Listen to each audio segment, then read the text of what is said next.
Hello, and welcome to another episode of the History Inquirer. Today, we will continue where we left off last time with our early colonial America series. Last time I did an episode on the colony of New Sweden and told how it was taken over by the Dutch colony of New Netherland in the end. Today I will follow that episode by talking about the history of the Dutch colony of New Netherland, or what is now New York. So, for all of you New Yorkers out there, this is your episode, or at least part one. Part two would be the history of New York after it had been taken over by the English, but that is a video for another time. I will begin by going over the history of the Dutch flag, as it was a Dutch colony, and then continue with the history of the colony itself. The Dutch flag that you see behind me consists of the colors orange, white, and blue. The colors come from the livery of the Prince of Orange, who used these colors during their fight for independence against Spain in 1574, and was thus adopted by the Netherlands, and by extension, New Netherland years later. During the 1660s, the orange color was replaced with red due to the members of the House of Orange being excluded from being heads of state. However, the colony of New Netherland would be surrendered to the English in 1664 and then again in 1674. So the Dutch flag will be replaced with the King's colors or the original British flag. So that's the flag, and now on to history of New Netherland. Our story begins in 1609 with the English explorer Henry Hudson, who was the first to explore the Hudson River Valley while looking for the Northwest Passage, and brought knowledge of its location and resources to the Dutch. The main resources in question being the quantity of furs, timber, and the natural harbor at the river's mouth. The Dutch would soon send ships to further explore the region and begin trading with the natives. They built Fort Orange near the future site of Albany, with the town of Beverwyck close by, which would become the city of Albany, and the population of the outpost was small at this time, vulnerable to attack from the French and English. In 1621, the Dutch West India Company was founded, and in 1624, they gave permission for foreign refugees to settle in the Hudson River Valley. The goal was not territorial, but to protect the valuable fur trade as a commercial venture. In 1625 to 1626, the city of New Amsterdam was founded on Manhattan Island. The land was purchased from the Lenape Indians for 60 guilders worth of goods, or $24, by Peter Minuit, the second Director General of the colony and the first governor of New Sweden. The colony's first governor was Verhulst, who did his best but lacked the administrative skills necessary to be effective. He attempted to organize a quasi-military government, but was beset by numerous problems, including his own council. He was impatient, autocratic, and harsh, which is why he was removed from power in favor of his assistant, Peter Minuit. It was Peter Minuit who finished construction of a local fort and began shipping goods such as furs, timber, grains, and plants home. Conditions of the colony were primitive, with people living in huts, cabins, and hovels. The people of the colony were diverse, with Dutch, Walloons, French, Germans, Flemish, and Scandinavians, in addition to African slaves. Women in the colony were given more freedom than their English counterparts.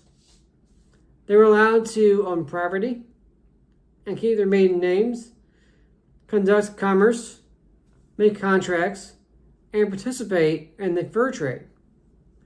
The colony was populated by the granting of patroonships, or land to patroons, or company members who were able to bring over 50 or more people over a period of 4 years. The patroons would be given a monopoly over all the hunting, fishing, and mining in the region. They would also be governors of a territory and hold authority over all cities, towns, and villages in the patroonship and get first dibs on local produce. Sounds nice, doesn't it? However, the system was not successful, as by the time the English took over, only 2 remained. The patroonships would become English manors, thus establishing a landed aristocracy, with the manors being inherited by the eldest son. This was abolished at the outbreak of the Revolutionary War, with the estates being subject to division. The Dutch had a republican government and supported religious toleration. However, that did not entirely extend to the colony of New Netherland. The government of the colony tended to be autocratic, with the governors ignoring the wishes of the council if they chose to do so. Peter Minuit was succeeded by Sebastian van Twiller, who was only 27 years of age and had previously been a clerk employed by the company.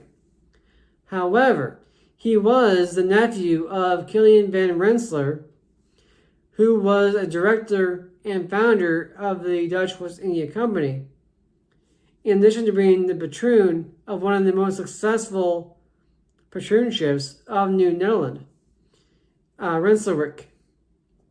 In other words, it's not what you know, it's who you know. Some things don't change. Anyways, Van Twiller did not last long, as he was ousted on charges of incompetence and drunkenness. He was replaced with William Keats, who was well educated and, in the words of Bernard Bailyn in his book The Barbarous Years, a grandson of one of Amsterdam's legendary magistrates, a merchant in La Rochelle. Around the same time as Keats was taking over, the authorities in the Netherlands and the West India Company decided to open up the, and I'm quoting again from Bernard Bailyn, fur trade to all citizens of the United Provinces, reserving to itself only an export duty of 10% on furs, give up its monopoly of shipping to the colony, and provide 200 acres of free land plus hunting and fishing rights to every colonist who brought 5 adult family members or servants with them. With this new legislation in effect, shipping to the colony increased, as did the population, with 2,200 people arriving over the next 15 years or so, bringing the population up to 3,500. With this surge in population came an increase in cultural and religious diversity. While public worship was only allowed to the Dutch Reformed Church, there were also Catholics, Lutherans, Puritans, Anabaptists, and Mennonites. Problems developed as tensions between the growing population and the natives increased, and conflict soon followed. Atrocities were committed by both sides. The colony was traumatized and Keats was blamed. He was arrested and sent home for trial in 1647. Leadership of the colony then fell to Peter Stuyvesant, who had previously been Director General of Curaçao, Aruba, and Bonaire. He would come to be the most effective governor of the colony. When he took over, he arrived to find the colony, as Bernard Bailyn writes, Manhattan, Stuyvesant was shocked to discover, was a dilapidated, half-built port village around a fort whose walls had crumbled into mounds and flimsy docks. It was overrun with a floating population of idle, brawling soldiers, sailors aimless on long layovers, and a miscellany of dockhands, many of them African. The houses were flimsy, the walls of boards and roofs of thatch. Sanitation was primitive. Pigs and other animals roamed the streets, rummaging destructively at the base of the fort. In response, Stuyvesant issued a series of regulations, reducing the business hours of taverns, instituted proper construction practices, imposed taxes, cracked down on smuggling, etc. While doing this might seem necessary, it also fueled the opposition, as Stuyvesant was criticized for his authoritarian rule, even as he tried to offset this by establishing a board of 9 chosen indirectly by the colonists in order to share in the government of the colony. Stuyvesant would also be responsible for the Dutch takeover of the colony in New Sweden on the Delaware River. Population recruitment continued to be a problem, so the Dutch allowed the settlement of English dissenters on Long Island. However, tensions between the English settlers and the Dutch government grew as the English population continued to grow. They wanted representation in government, and the Dutch wanted to be ruled by the Dutch government directly, and not the company, which was seen as too authoritarian. Nevertheless, Stuyvesant and the company would remain in power until 1664. In the end, the colony failed due to a variety of factors. The first being due to a booming economy back home, lack of religious persecution, and a lack of a population of poor, desperate people. There was not as much of a desire to leave because of this. Second reason is one I've already mentioned, that being the authoritarian government, but also the wars with the natives. The third reason is the economic competition, an outright war by the English, or with the English. The English Parliament passed the Navigation Acts, which made it so goods shipped to the English colonies had to be carried on English ships from English ports. In other words, goods could not be shipped from France to Boston directly. Instead, they had to be shipped to London first and pay a duty or tax. Doing this increased the amount of revenue collected and grew the English shipbuilding industry, including its navy. This allowed the English to challenge the Dutch commercial trading empire, and war followed. The first war was fought from 1652 to 1654 with the English victory, 1 year, and it started one year after the passage of the Navigation Acts. The Second Anglo-Dutch War began in 1665 following the surrender of New Netherland to the English warships and ended inconclusively 2 years later. The colony was granted to the Duke of York, the future King James II, and the brother of the current King Charles II, and renamed New York. James was also the Duke of Albany at the time, and the village of Beverwyck was renamed Albany. However, 9 years later, during the Third Anglo-Dutch War, from 1672 to 1674, the Dutch were able to recapture their colony, and they renamed it for Orange, or New Orange, I'm sorry. They renamed it New Orange. They only held it for a year before being forced to give it back to the English, who once again named it New York, as it still is to this day. New Netherland, New York, and especially New Amsterdam, New York City, is an interesting and unique place.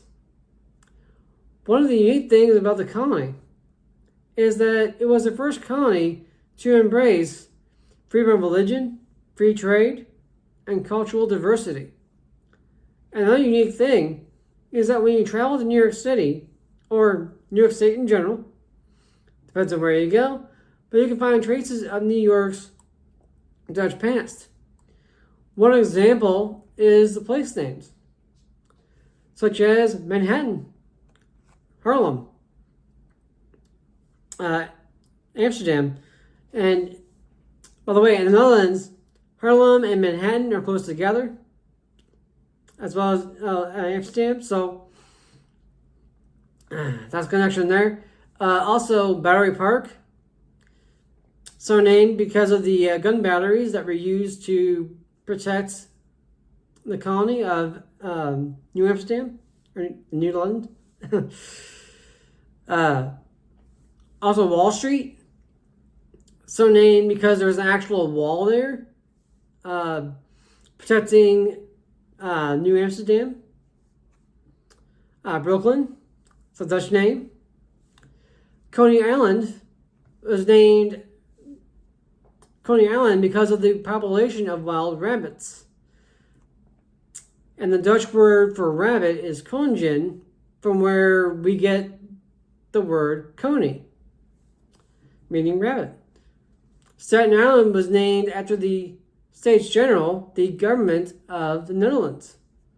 The Bronx was named after Jonas Bronk, one of the Dutch settlers who acquired a good amount of land in that area. And also the town and county of Rensselaer, and after Kilian van Rensselaer, the patroon. The song Yankee Doodle was composed in the city of Rensselaer, and Uncle Sam Wilson was born in Troy, New York, in Rensselaer County. Well, see, this is why history matters. This is why I do this channel. Finding all these little facts and, and bring it to light. And you might have been living in New York or New York City your whole life, or have visited numerous times and never knew where these names come from, or that the song Yankee Doodle came from Rensselaer City, or that Uncle Sam was born in Troy, New York. But now you know. Today we take it for granted, but it's nice to take a step back and ask the question, why are things the way they are today?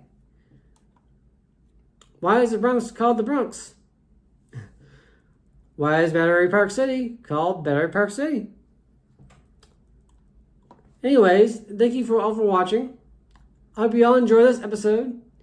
Please remember to like, comment, and subscribe. And I'll see you all next time on the History Inquirer. Thank you.